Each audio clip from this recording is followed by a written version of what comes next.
Hey everybody, it's time for this month's Rainbow Hop. Here is the mood board we have chosen.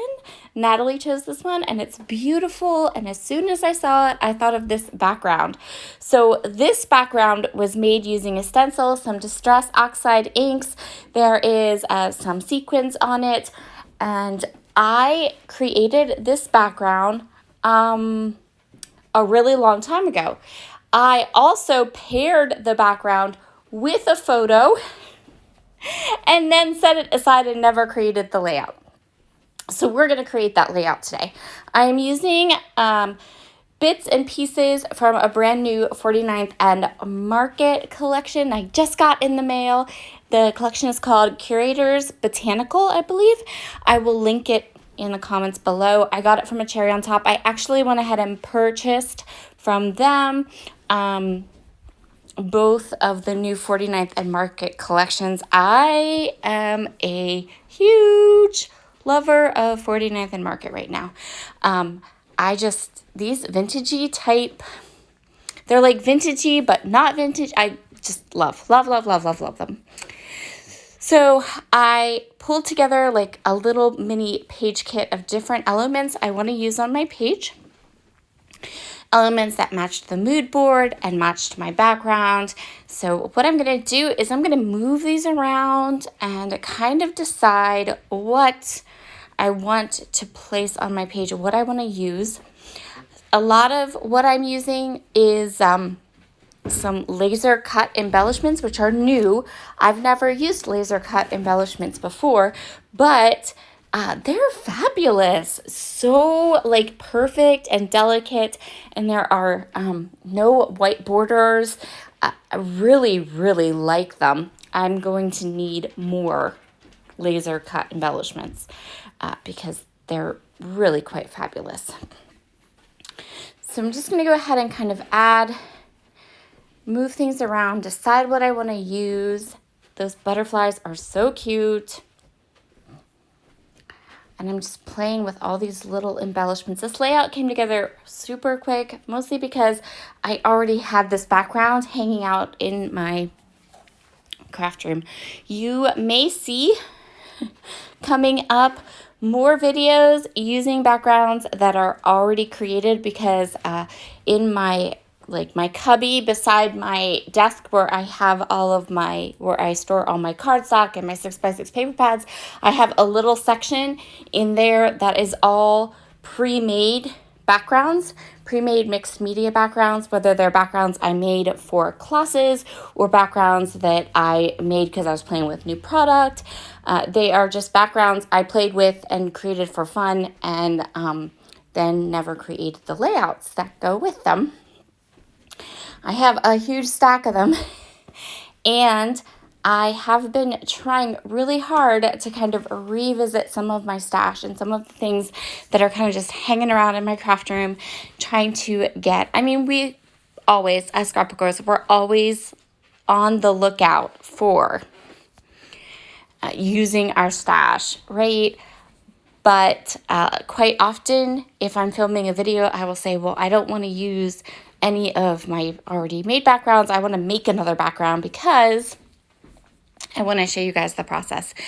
And as I have been a little bit on the struggle bus this month in kind of creating and having the energy to create and the time to create, I have been pulling some upcoming projects from that cubby, which is a twofer because it's also emptying that cubby so then I can make more backgrounds, right? All right.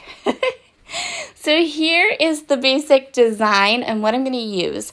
Now, while I was going ahead and kind of deciding where I want everything to be, I know that I need a title, and I also want to do a little bit of stamping.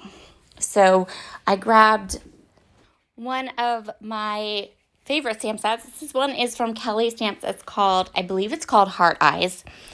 And I knew it would work really well to be able to grab some cute little sentiments, stamp my sentiments onto some of these little labels.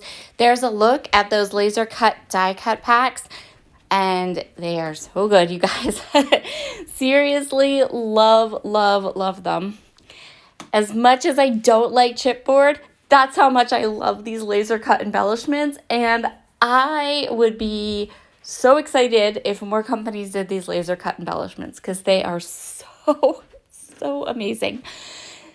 So I'm just going through, I chose a couple of different tabs and labels, and then I'm going to stamp on those tabs and labels so that I have a date for my photo, and then 2 of the little sentiments. This is a photo of my brother and his wife and my amazing niece Jada. This was a photo that they sent me during the thick of the pandemic. So this was taken in July of 2020. And at that time, that's how we were talking and keeping up with each other, by sending photos and things like that. So, because they do not live anywhere near me. So I'm just going through my Distress Oxides right now, and what I'm doing is I'm looking for the ones that I used on that background. And since I created the background ages ago, I have to go look. I settle on Chipped Sapphire and Crackling Campfire. I'm 100% sure that blue is Chipped Sapphire. I know those are Distress Oxides, but I wasn't 100% sure if that orange color is Crackling Campfire or Ripe Persimmon. I think it's Crackling Campfire, but it doesn't matter anyway, because what I stamped worked, and it does match. So either one, it matched. It was good. So now I'm just going to move around and get some of these embellishment clusters adhered to my page. I am using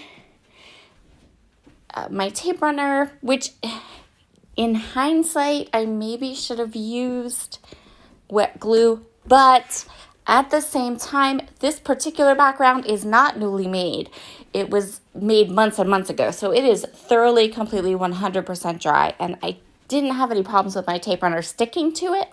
So, that's good. But if this had been a new background, I would have used wet glue, because the Distress Oxide ink will dry, but it won't be dried.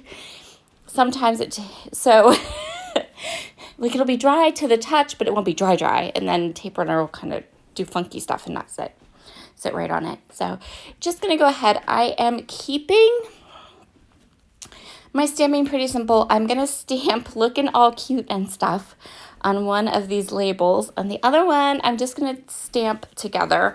I'm going to stamp, hold the phone. Let me just comment here. That lace die cut piece is glorious. It is glorious. There's 3 of them in the Curator's Botanical set, and then there is 3 of them in the other collection I got, which you're actually going to see on Thursday, I think. And just, wow. So pretty. I love those lace laser cut die cuts. Amazing. Anyway, back to the stamping. I'm going to stamp together on that last tag that I have there, and I'm going to stamp it in the Chipped Sapphire, so it has nice contrast and it's nice and bold and pops. And then I'm just going to use Together as my title for the page. So I'm going to go ahead and get that stamped up. And I just totally free range stamped these labels. I didn't use a MISTI, and I did really good. Go me. You'll also notice I popped a couple things up on some foam tape as well, just to give it a little bit of a dimension.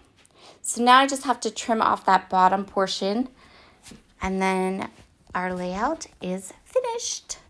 Here are all of the close-ups, and you can see how gorgeous I'm glad I waited to do this page till I found the perfect embellishments for my photo and my backgrounds.